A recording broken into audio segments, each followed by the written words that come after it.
Ethan lived a simple, solitary life. His days were a routine of long work hours, followed by the quiet walk back to his empty apartment. He would set his keys on the counter, heat up a meal, and eat alone in the dim glow of his kitchen light. The silence never bothered him. It was familiar, predictable. After dinner, he would read for a while or scroll through his phone, then eventually climb into bed, letting sleep take over, only to wake up and do it all again the next day. One night, like every other, Ethan drifted into sleep. In his dream, he wasn't in his apartment.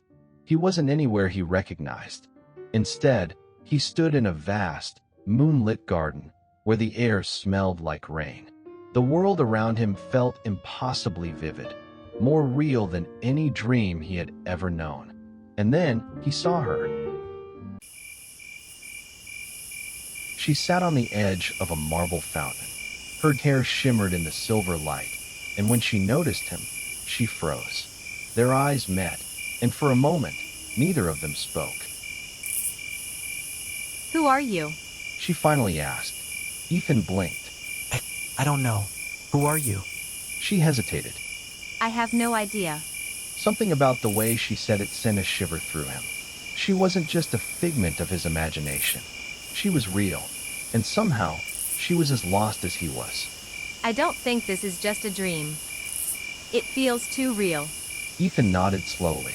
He could feel the cold night air against his skin, hear the gentle ripple of the fountain, even sense the nervous energy between them. This is crazy.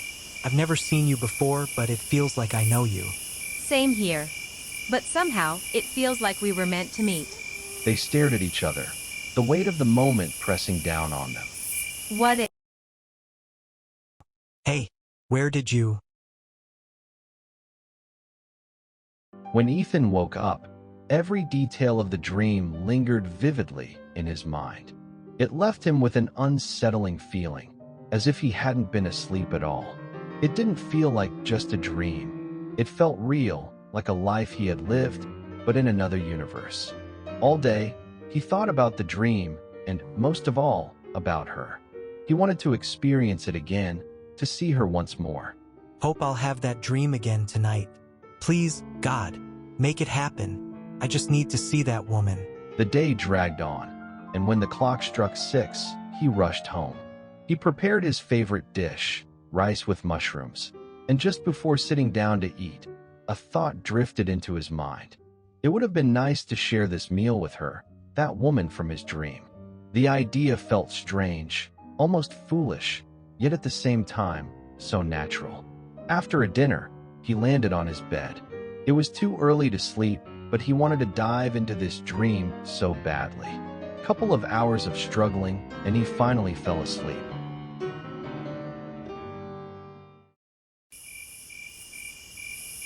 Ethan wasn't in his apartment. He wasn't anywhere he recognized. Instead, he stood in a vast, moonlit garden where the air smelled like rain.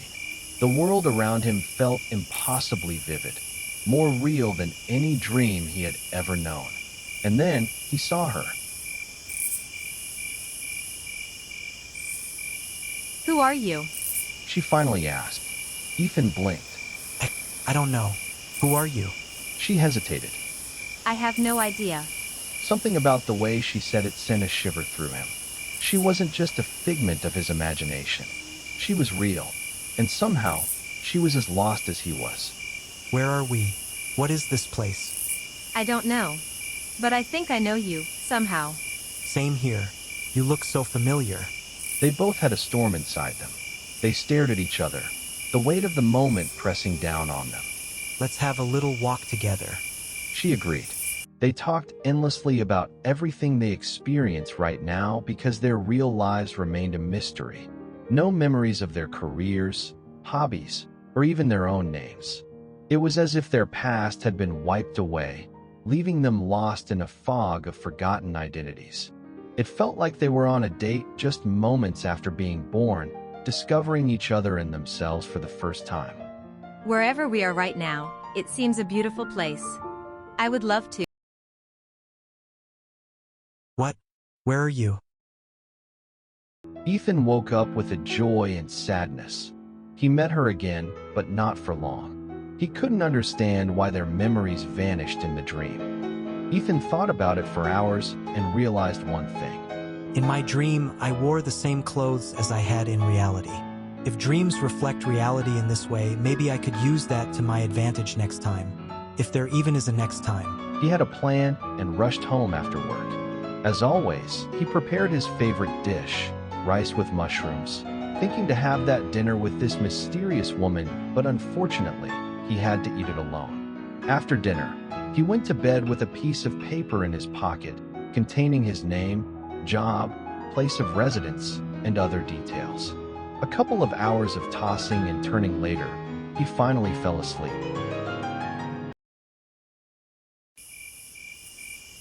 Ethan found himself in the moonlit garden again, and then he saw her. Who are you? She finally asked. Ethan blinked. I don't know. Who are you? She hesitated. I have no idea. They walked together, talking about everything they experienced. Their real lives remained a mystery. No memories of their careers, hobbies, or even their names. Wait, I think I have something in my pocket. He pulled out the piece of paper and shared it with her.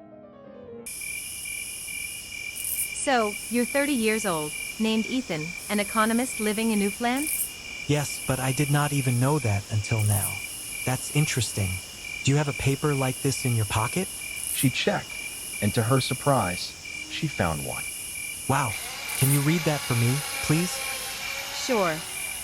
What do you want to know first? Just read from the beginning. What the hell? I was so close from the truth. Damn it. Ethan was furious all day. He could not wait to go sleep and see her again. But the day dragged on endlessly. At the end of the day, he came home, cooked, had dinner, and after some struggle fell asleep. Ethan wasn't in the moonlit garden. He wasn't anywhere he recognized.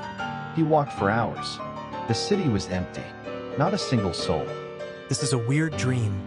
When he woke up again, he was confused and scared.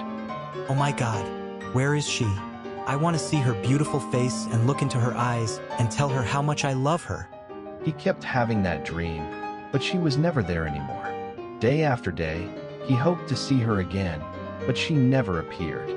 He tried to convince himself that it had all been a figment of his imagination, a fleeting illusion born from loneliness. A year passed. The world around him changed, but his routine remained the same. He lived his usual life, worked, went home, cooked his rice with mushrooms, and he did not see those dreams anymore. He lost his hope of finding her and tried to move on. He met new people, but none felt as real or as significant as the woman in his dreams.